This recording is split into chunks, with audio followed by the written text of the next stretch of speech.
নতুন একটি ভিডিওতে স্বাগতম। আজকের ভিডিওতে আমি দেখাবো কিভাবে ইন্ডিয়ান ভিসার জন্য আবেদন করতে হয়। তো ভিডিওটি শুরু করার আগে তুমি যদি আমার চ্যানেলে নতুন হয়ে থাকো তাহলে আমার চ্যানেলটি অবশ্যই সাবস্ক্রাইব করবে। ইন্ডিয়ান ভিসার জন্য আবেদন করতে হলে সর্বপ্রথম যে কোনো একটি ব্রাউজারে চলে যেতে হবে। এখানে টাইপ করতে হবে ইন্ডিয়ান ভিসা। ইন্ডিয়ান ভিসা লিখে সার্চ করার পরে এই সর্বপ্রথম যে একটি লিঙ্ক দেখতে পাবে ইন্ডিয়ান ভিসা অ্যাপ্লিকেশন, এটার উপরে ক্লিক করতে হবে। লিঙ্কে ক্লিক করার পর এরকম একটা পেজ দেখতে পাবে। এখানে অনলাইন ভিসা অ্যাপ্লিকেশন এই বাটনে ক্লিক করে অ্যাপ্লিকেশন করতে হয়। তার আগে বলে নেই এই ভিসা অ্যাপ্লিকেশনের জন্য কি ডকুমেন্টের দরকার।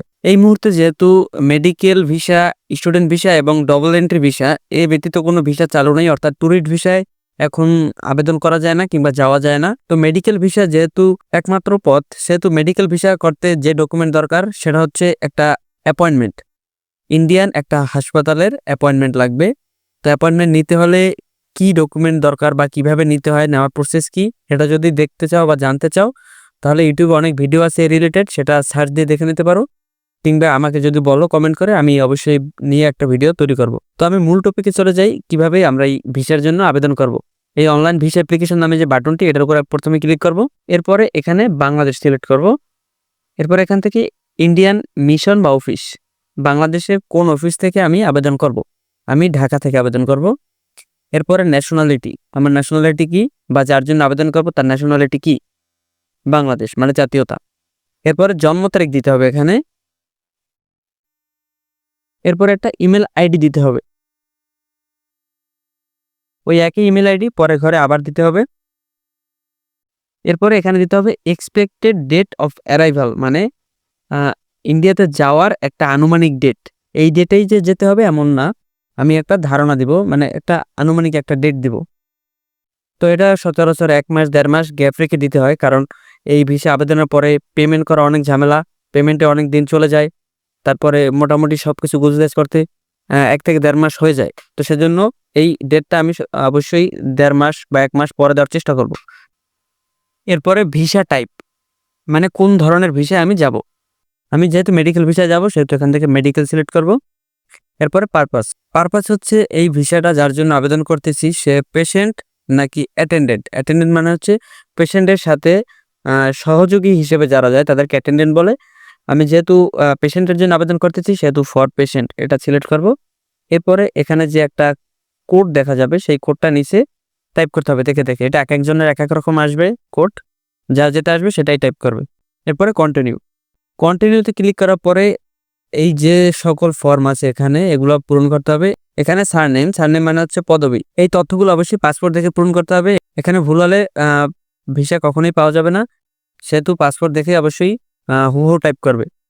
এখানে সারনেম মানে পদবি মানে লাস্ট নেম, এরপরে গিভেন নেম মানে মূল নামটা, সেটা ইগর দিতে হবে। এরপরে জেন্ডার, পুরুষ হলে মেল, মহিলা হলে ফিমেল।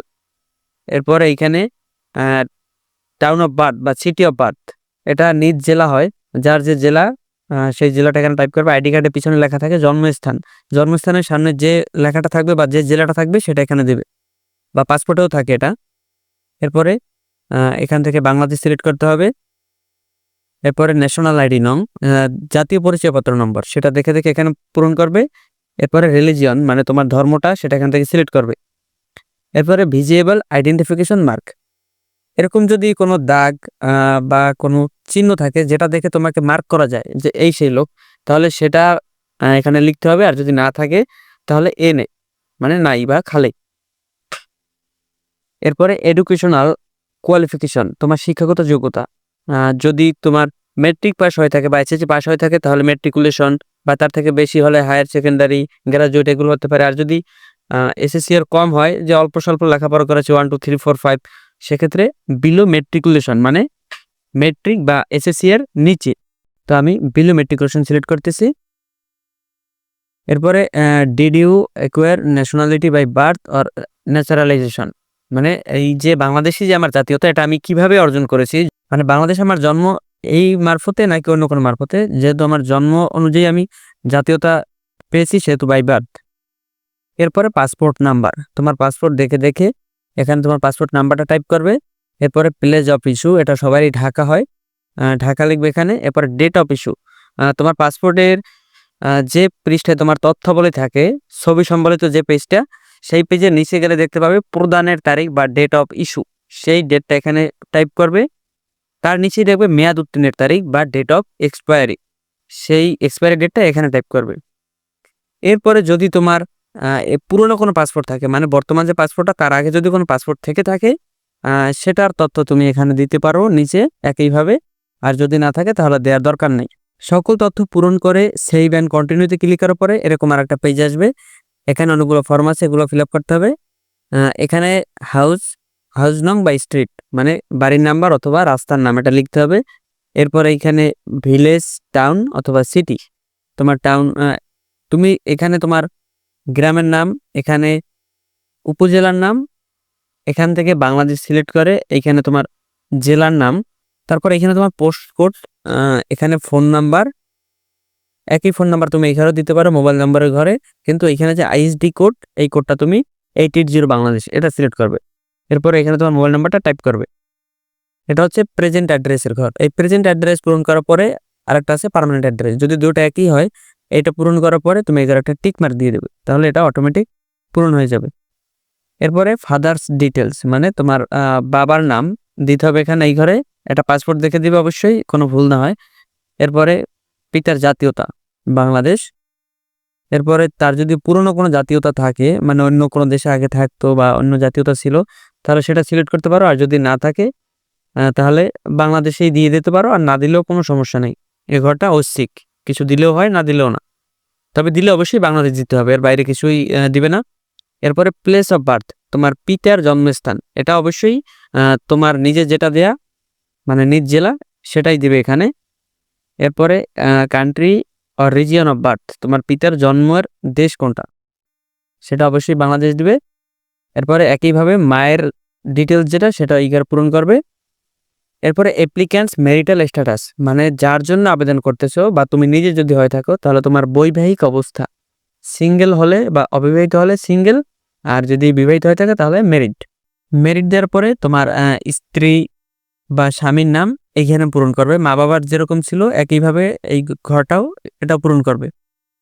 এরপরে এইখানে বলতেছে যে তোমার দাদা বা দাদি কেউ পাকিস্তানি ছিল কিনা, তা যদি থাকে তাহলে ইয়েস দিবে, না থাকলে নো। এরপরে প্রেজেন্ট অকুপেশন তোমার বর্তমান পেশা কি, পেশাটা এখানে দিবে। যদি এখানে তোমার পেশাটা খুঁজে না পাও বা লিস্টে যদি তোমার পেশা না থাকে তাহলে তুমি আদার্স সিলেক্ট করে তোমার পেশার নামটা এখানে লিখতে পারো, আর যদি থাকে এই লিস্টে তাহলে সেটা সিলেক্ট করবে। এরপরে তোমার কাজ কি বা কোন ধরনের কাজ করো, যদি মনে করো এখানে তুমি ফার্মার দিয়েছো যে তুমি অন্য কোনো কাজ করো না, কৃষিকাজ, তাহলে এখানে ফার্মার দেওয়ার পরে এই ঘরে তুমি কি কাজ করো, তুমি চাষাবাদ করো সেহেতু তুমি এখানে কাল্টিভেশন লিখতে পারো, কাল্টিভেশন CULTIVATION কাল্টিভেশন। এরপরে ডেজিগনেশন এটা দেওয়ার দরকার নেই। এরপর অ্যাড্রেস তুমি যেই কাজটা করো কাল্টিভেশন বা ফার্মার এটা কোন অ্যাড্রেসে করো সেই অ্যাড্রেসটা দিবে, অবশ্যই তোমার বাড়ির ঠিকানা দিবে। এরপরে ফোন নাম্বার চাইলে দিতে পারো, না দিলেও সমস্যা নেই।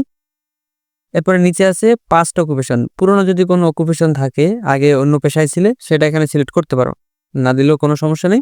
এরপরে বলতেছে যে আর were you in a military, semi military, police, security organization, তুমি এর আগে বা বর্তমানে কোনো মিলিটারি, সেমি মিলিটারি, পুলিশ বা এই ধরনের কোনো সিকিউরিটিতে জড়িত আছো কিনা বা কোনো বাহিনীতে আছো কিনা বা আগে ছিলে কিনা, যদি বর্তমানে থেকে থাকো বা যদি আগে ছিলে এরকম হয় তাহলে তুমি ইয়েস দিয়ে এখানে তোমার তথ্যগুলো এন্ট্রি করবে, আর যদি না থাকে তাহলে নো। সব তথ্য পূরণ করার পরে সেভ অ্যান্ড কন্টিনিউ এই বাটনে ক্লিক করতে হবে। সেভ অ্যান্ড কন্টিনিউতে ক্লিক করার পরে এরকম আরেকটা পেজ আসবে। এখানে কিছু মেডিকেল ইনফরমেশন দিতে হবে যেহেতু এটা একটা মেডিকেল ভিসা হবে। এর পাশে হচ্ছে hospital in country of residence মানে তোমার নিজের দেশের হসপিটালের কিছু ইনফরমেশন এখানে দিতে হবে, যে তুমি কোন হাসপাতালে ডাক্তার দেখিয়েছো কিংবা কোন ক্লিনিকে সেই অ্যাড্রেসগুলো বা সেই ডাক্তারের নাম এখানে দিতে হবে। এরপরে ডান পাশে হচ্ছে হসপিটাল ইন ইন্ডিয়া, এইখানেই হচ্ছে মূল বিষয় যে তুমি ইন্ডিয়ান একটা হাসপাতাল থেকে অ্যাপয়েন্টমেন্ট আগে নিয়ে রাখবে, সেই অ্যাপয়েন্টমেন্টের ইনফরমেশনটা এখানে দিতে হবে। এখানে এগুলো টাইপ করার দরকার নেই, তোমাকে যে অ্যাপয়েন্টমেন্টটা দেওয়া হবে হাসপাতাল থেকে সেই অ্যাপয়েন্টমেন্টের উপরেই একটা রেফারেন্স নাম্বার থাকবে, সেই রেফারেন্স নাম্বারটা এখানে টাইপ করলেই এগুলো অটোমেটিক ফিল আপ হয়ে যাবে। এরপরে এখানে হচ্ছে নেচার অফ ইলনেস, যে অসুস্থতার ধরন কি, কোন ধরনের অসুস্থতা সেটা এখানে লিখবে। এরপরে ডিউরেশন অফ ভিসা, যে তোমার ভিসার মেয়াদকাল কত চাও সেটা এখানে দেবে। অবশ্যই মাস আকার দিতে হবে, 1 মাস 2 মাস 3 মাস 4 মাস, 4 মাস হলে 4, 5 মাস হলে 5, এরকম। তো এখানে তুমি 12 মাসও লিখতে পারো। এরপরে নাম্বার অফ এন্ট্রিজ, তুমি কতবার ইন্ডিয়ায় এই ভিসা নিয়ে এন্ট্রি করতে চাও বা যেতে চাও। সিঙ্গেল দিলে 1 বার, ট্রিপল দিলে 3 বার, ডবল দিলে 2 বার, আর মাল্টিপল মানে হচ্ছে অনেকবার হতে পারে, কয়েকবার। তো আমি মাল্টিপল দেবো। এরপরে এক্সপেক্টেড ডেট অফ জার্নি, কত তারিখে যেতে চাও সেটা আগে যে একটা ডেট দিয়েছিলাম এখানেও সেটা অটোমেটিক ফিল আপ হয়ে গেছে। এরপরে port of arrival in India, India তুমি কোন পোর্ট থেকে এবং কিভাবে যেতে চাও, রেলে করে নাকি এয়ারে করে, সেই ইনফরমেশনটা এখানে দিবে।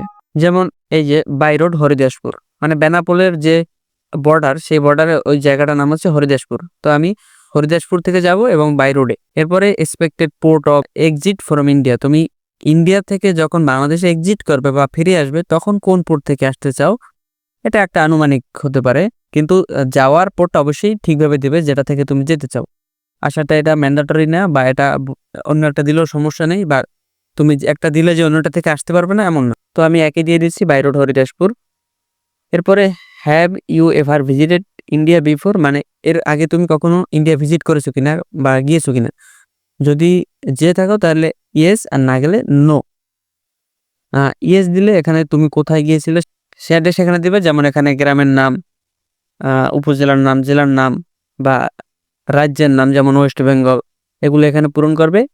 এরপরে তুমি কোন সিটি ভিজিট করেছো এখানে তুমি একটা দিতে পারো, মনে করো কলকাতা।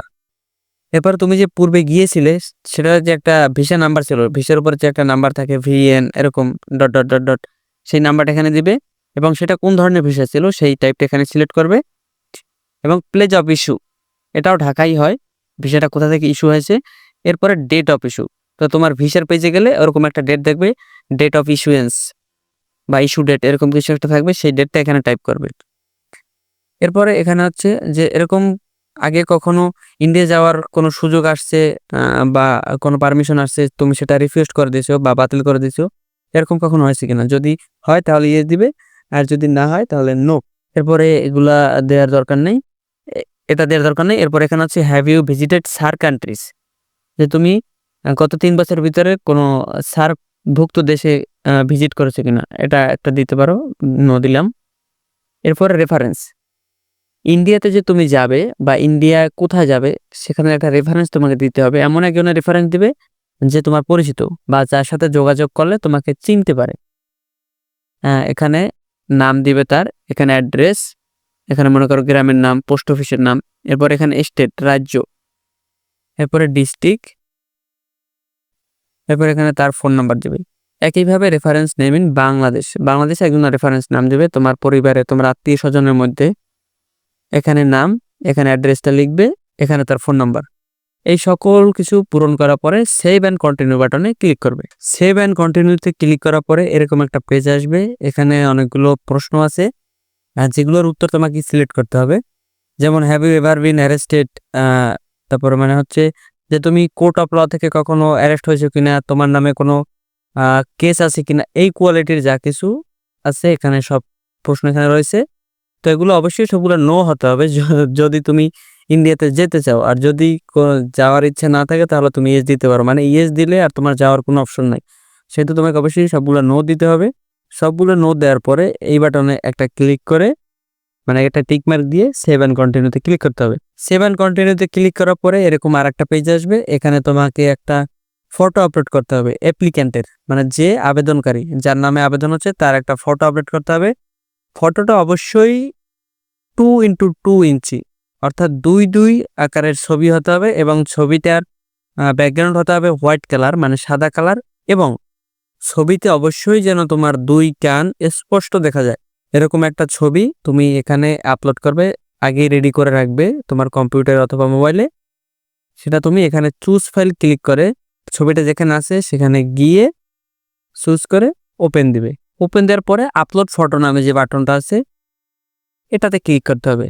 এখানে তুমি পুরোটা সিলেক্ট করে ক্রপ অ্যান্ড সেভ, এরপরে সেভ অ্যান্ড কন্টিনিউ। এখানে তোমাকে একটা ইন্ডিয়ান হোটেল অথবা অ্যাড্রেসের ইনফরমেশন দিতে হবে, তুমি যেখানে গিয়ে উঠবে হতে পারে তোমার রিলেটিভের কোনো বাসা কিংবা কোনো হোটেল। তুমি যদি হোটেলের ঠিকানা দিয়ে থাকো তাহলে এখানে হোটেলের নাম, হোটেলের অ্যাড্রেস, কোন স্টেটে আছে অর্থাৎ হচ্ছে কোন রাজ্যে বা কোন প্রদেশে সেটা তুমি এখানে দিবে। এরপরে কোন ডিস্ট্রিক্টে, এরপরে একটা ইমেল অ্যাড্রেস, এটা ঐচ্ছিক, দিলেও হয় না দিলেও হয়। এরপরে সেখানকার একটা টেলিফোন নাম্বার। আর যদি তুমি কোনো রিলেটিভের বাড়িতে যাও বা রিলেটিভের ইনফরমেশন দাও, তার নাম দিবে এখানে। যার বাসায় যাবে সেই বাসার একজন ব্যক্তির নাম দিবে, এখানে অ্যাড্রেস লিখবে। অ্যাড্রেস বলতে এখানে শুধু তুমি গ্রাম, পোস্ট অফিস বা এরকম যে বাংলাদেশে যেমন থাকে গ্রাম পোস্ট অফিস বা শুধু গ্রাম, এখানে তুমি শুধু গ্রামটা লিখবে।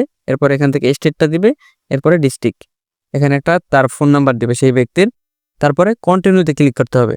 কন্টিনিউতে ক্লিক করার পরে তোমার সকল তথ্য এখানে দেখাবে। এতক্ষণ তুমি যে তথ্যগুলো এন্ট্রি করেছো সকল তথ্য এখানে দেখতে পাবে। সেগুলো আবার ভালোভাবে চেক করে নেবে সকল তথ্য ঠিক আছে কিনা। পাসপোর্টের সাথে বা পুরনো পাসপোর্টের সাথে, পুরনো ভিসার সাথে সবগুলো মিলিয়ে নেবে, আইডি কার্ডের সাথে মিলাবে। সকল তথ্য মিলানোর পরে যদি দেখো যে সকল তথ্য ঠিক আছে, তাহলে তুমি শিওর হয়ে তারপরে ভেরিফাই অ্যান্ড কন্টিনিউ এই বাটনে ক্লিক করবে। আর যদি দেখো না কোথাও কোনো গরমিল আছে, কোনো ভুল আছে, তাহলে মডিফাই বাটনে ক্লিক করে সেই পেজে গিয়ে তুমি মডিফাই বা এডিট করতে পারবে। যদি সকল তথ্য সঠিক থাকে তাহলে ভেরিফাইড অ্যান্ড কন্টিনিউ এই বাটনে ক্লিক করতে হবে। ক্লিক করার পরে আবেদন কমপ্লিট। এরপরে তোমাকে আবেদন ফর্মটা বা অ্যাপ্লিকেশন ফর্মটা ডাউনলোড করতে হবে। তুমি কোথায় ডাউনলোড করবে? তুমি যে জায়গায় ডাউনলোড করবে সেই ফোল্ডার বা সেই জায়গাটা সিলেক্ট করে সেভ এই বাটনে ক্লিক করবে। যদি তোমার এই ডাউনলোড অপশনটা অটোমেটিক না আসে, তাহলে তুমি প্রিন্ট ফর্ম এই বাটনে ক্লিক করে ডাউনলোড করতে পারবে। তো আজকের ভিডিওটা এই পর্যন্ত। এরপরও যদি বুঝতে কোনো অসুবিধা থাকে তাহলে আমাকে অবশ্যই কমেন্ট করে জানাবে। আমি সম্পূর্ণ প্রসেস বা সম্পূর্ণ ক্লিয়ার করে তোমাকে বুঝিয়ে দেবো কমেন্টে রিপ্লাই দিয়ে। আর যদি কোনো প্রশ্ন থাকে সেটাও আমাকে কমেন্টে জানাবে। ভিডিওটা দিয়ে যদি সামান্য উপকার হয় তাহলে ভিডিওটা অবশ্যই একটি লাইক করবে এবং ভিডিওটা অবশ্যই শেয়ার করবে তোমার বন্ধুদের বা রিলেটিভদের মাঝে যাদের এরকম ভিডিও দরকার। তো সকলকে ধন্যবাদ দিয়ে আজকে ভিডিওটি এখানেই শেষ করছি।